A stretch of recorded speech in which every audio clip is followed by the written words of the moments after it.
over Europe, even the Jesuit drama disappeared. It was gone. It appears it ceased altogether in 1773, when the Society of Jesus was temporarily suppressed. So my question is, did it really disappear, or did it just go underground to reappear in another form? So really? Did it? Did it disappear? That's a very good question. Well, let's ask a very modern web page, www.jesuitcp.org, their own web page, Jesuit Arts. It's definitely not gone. Let's go a little back into history. For almost 500 years, they say, theater has played a vital role in the curricula of Jesuit schools. Today, this is them speaking now. In Dallas, Jesuit theater builds on that tradition by offering a broad range of opportunities for students. And they talk about the plays and the absurdist plays and all of these issues. Drama troupes they have. This group of seniors performs in local middle schools on a weekly basis as a part of Jesuit community service program. So they take their Jesuit theater into the schools. And Jesuit supports these activities with a broad curricular offering, including theater, art, stage acting, stagecraft, directing for theater, and then they ask you to be part of Jesuit theater. And it seems as though a little college here is doing something and a little college there is doing something. But they are far more brilliant than that. Embedded in ratio studorium, rational studies, were the elements of entertainment, dramatic production, composition, rhetoric, eloquence, and these courses interlinked with the spiritual exercises. So here was something to control the mind, Ignatian way of thinking, taking you into a supernatural form of religion, experiential religion, where experience becomes the norm. The feelings dictate, but the mind is bypassed. So they introduced spiritual exercises in the most subtle way to intensify the experience of Catholic doctrine over Scripture and Protestantism. They resulted in a genre of spectacular plays that won distinction as Jesuit theater. So writes, it's written in Rulers of Evil. Jesuit priest Antonesius Kircher then added something to this theater. And what he invented was the megaphone, so that he could speak to greater audiences. And then he invented broadcasting. So he is the father of the modern technology that we see right here in our midst today. Camera theater. And he perfected what was called the magic lantern, lanterna magica, the instrument where you could project images on a screen, moving images. So this was the origin of the modern cinema. Now, another interesting point that they had was the invention of cowboy movies, which were the first movies that were ever made. And by the way, the cowboys themselves and the whole cattle industry in North America was introduced by the Jesuits. They introduced it. And the one who did it was a German, Eusebio Kino, whose statue is one of those two representing Arizona in the U.S. Capitol building. He was a Jesuit professor from Ingolstadt College in Bavaria. This is where the entire Illuminist movement started. Now, the name is fascinating in itself because Kino, to this day, is the name for the theater in German. In German, you don't say, we're going to the theater, we're going to the bioscope, we're going to the Kino. Fascinating. And in these cowboy movies, there was always a morality. And the morality was always good versus evil, but it was not on the basis of Scripture that it was determined what was good or what was evil. there was another underlying morality, so that man in himself could decide what was right or wrong, and ruling by the gun. The bad guys normally lost in these movies, and the good guys won. And that's how it started. And all the actors were high Masons. You take those early actors, Frank Sinatra, all of those that were involved in those movies, John Wayne, they were all 33-degree Freemasons. And if you follow it down through the line to this very day, most of the actors, I would say the great majority, if not all, of the major actors are all high Masons. All the singers, all of them. Now, if you're a major strategist, you don't want anyone to know that you are pulling the strings. So you are always behind the scenes, and you will have your front men. And the front men that they introduce, of course, are the Jews. They love using the Jews and term it Zionism. But these are papal court Jews. These are not Jews in the sense as we would understand from the Bible. So knowing and obeying Scripture is not necessary in comprehending the ways of good and evil. And this is what the devil said in Eden. You will know good and evil. You don't need God to dictate it for you.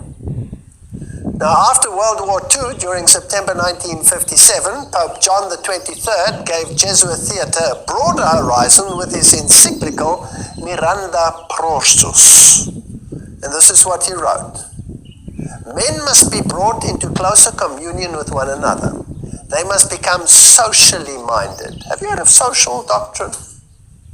The technical arts, cinema, sound, broadcasting, and television can achieve this aim far more easily than the printed word.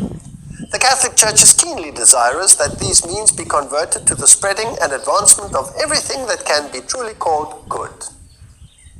I want to remind you that in the occult world, in the esoteric world, good becomes evil and evil becomes good. So if somebody says something is good, you could in your mind just twist it around and say evil must triumph. Embracing, as she does, the whole of human society within the orbit of her divinely appointed mission, she is directly concerned with the fostering of civilization amongst all people. So here is a move to embrace all of humanity. That means all of humanity must receive the same mindset. John the 23rd urged that pious National Films Reviewing officers be entrusted to men who are experienced in cinema. At the same time, we urge that the faithful, and particularly those who are militant in the cause of Catholic action, and added there, that must be the Jesuits and their protege, they are the ones, be suitably instructed so that they may appreciate the need for giving these officers their willing, united, and effective support. In 1964, Pope Paul VI amplified this encyclical, Miranda Prostus, with the decree Inter Mirifica amongst the wonders. And what he said is stunning. He said, quote, "It is the Church's birthright to use," please note, to use and own the press, the cinema, the radio, television, and others of like nature. That must include the internet. So how much of the media world does he control? Do they want to control? Own and control? All of it. All of it. Then he cited a special responsibility for the proper use of the means of social communication, which rests on journalists, writers, actors, designers, producers, exhibitors, distributors, operators, sellers, critics. So even that which you hear about that which is done by them will be done by them, so the critics will be either on this side or that side of the spectrum, using Hegelian dialectic to so confuse you that you don't know whether you're Arthur or Martha at the end of the day. So it is the Church's birthright not only to own, but to control all media, all social media. quality of the entertainment content was decreed in a section of Inter Mirifica encouraging the chronicling, the description, the representation of moral evil, which can, with the help of the means of social communication and with suitable dramatization, lead to a deeper knowledge and analysis of man and to manifestation of the true and the good in all their splendor. Here's the battle for the mind, good and evil. Now, what good and evil? Biblical, based, good and evil, or worldly based, good and evil? Esoteric, good and evil. Well, let's continue. Emboldened by this papal decree, social communicators have been talking about free speech and all of the issues that are involved. Now, if we take cognizance of the fact that there are to own, control all the media and to use it to instill mindsets in people, then I would like to know how this is achieved without anyone knowing how it's done. Isn't that what the General Sun Tzu said? We have to achieve things without anyone knowing how it's done. And we must never, ever be the target. It's always good to use the enemy to do the work for you. And even if you represent the enemy, you will pretend that you are not the enemy, that someone else is the enemy, so that it's never you. There's always a front. Now we're going to look at some of these productions and see if we can see a pattern. The Simpsons and philosophy, the door of Homer, etc. If you read a little bit about it, it says it's a non-fiction book analyzing the philosopher and popular culture effects on the American animated sitcom. Now, people think, this stuff is silly. Who cares about all of these idiotic cartoon characters? Millions of people are sitting and watching. Millions. These playwrights that write these episodes receive millions of dollars in salary.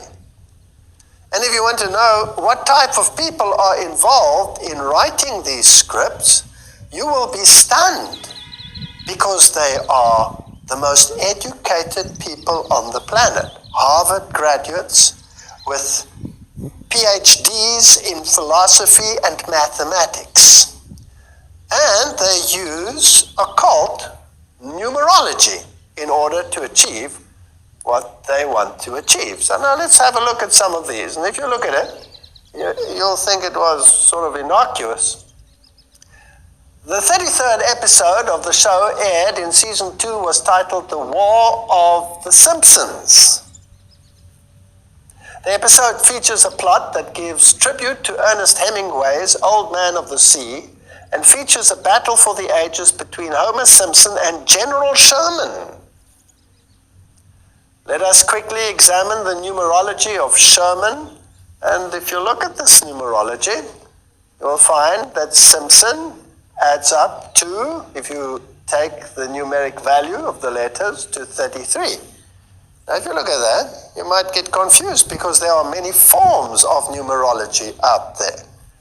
And looking at this, you wonder, how does this add up to 33? Since when is S, the value of S, 1? Because normally in the alphabet, you take the value of where the letter is in the alphabet. So A would be 1, B would be 2, C would be 3, etc. So why does this add up to 33?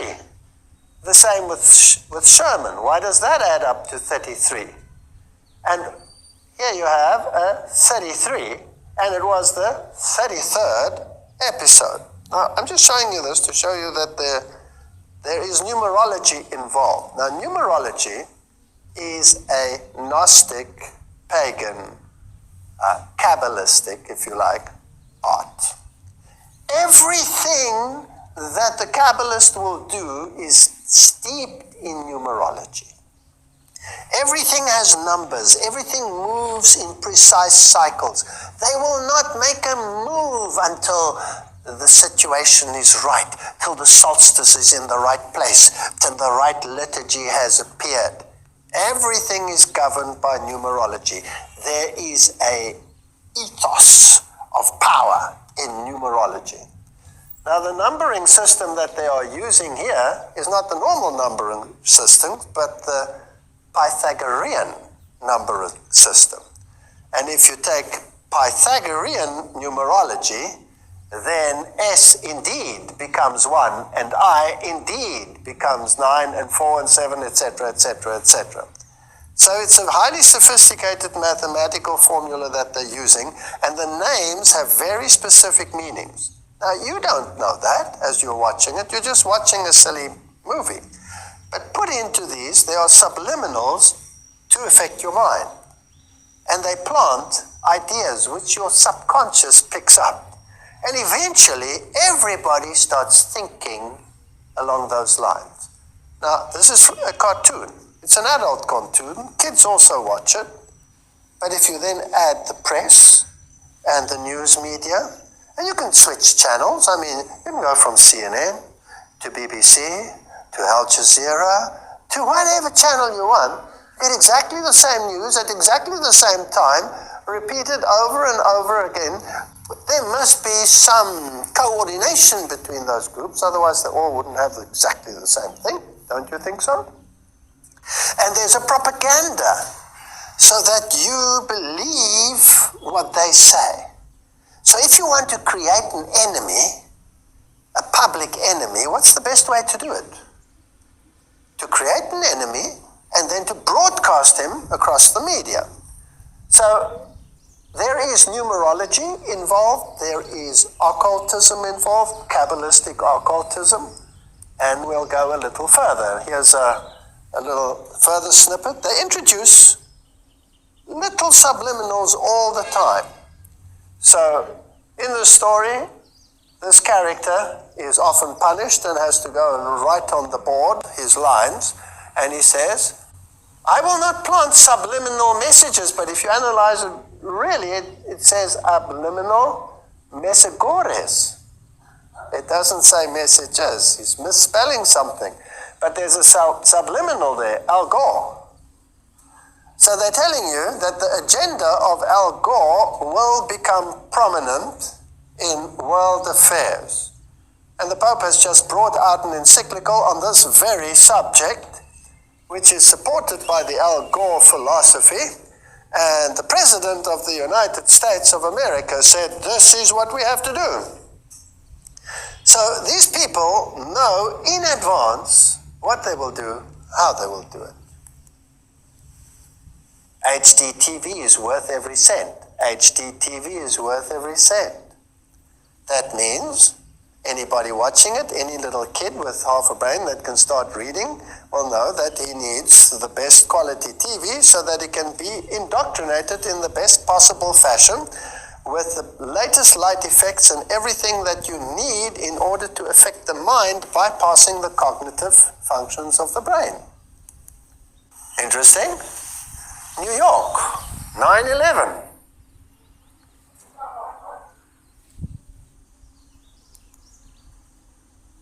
And if you take Michael Jackson, May 20, 1997, and there he is dancing away at the destruction of New York with a massive cloud going up behind him, all done way before the event actually took place.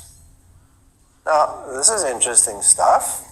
So not only 9/11, by the way, that was a 1997 episode, and the event only occurred in 2001.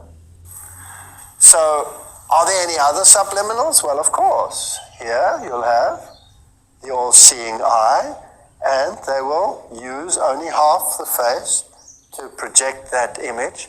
And when they're unpacking their toys, you have all the occult symbols present in these subliminals. Now these, remember, are not airy-fairy people writing these. These are Harvard graduates with PhDs in philosophy and mathematics, and they have exceedingly great depth of knowledge of occultism because it's in all their subliminals. The Pledge of Allegiance does not end with Hail Satan. He has to write this over and over and over again. Now, just the expressions on the faces, you can see how it can affect little children, because what they see is what they do and what they live. And so let's have a look at some of the introduction of these ideas and how it all began. In the early movies, Sammy Davis Jr. used to play a very important part. He also acted with all these 33 other Freemasons that were the early cowboy movie people. And he, of course, was known as a member of the Church of Satan. Apparently he switched, but it's fascinating that he also was a Knight of Malta. And here he is seen discussing very important issues, I believe, with producer of We Are the World. He was Lionel Richie.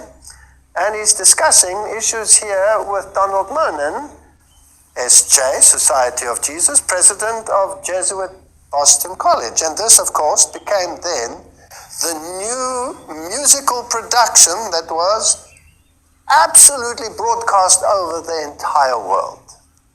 Because humanity has to unite in one mindset. And so let's create chaos, let's create false flags, let's create enemies, so that we can herd humanity into one camp.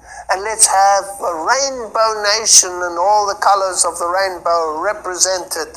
I'm a red Indian, I'm a Chinese person, I'm a that, and I'm a this, and we are the world, we are the people. And what is the spirit behind it, I ask myself, in this process? Now, if we continue in this modern Hollywood era, let me remind you again, it is the church's birthright to own and control all media productions. So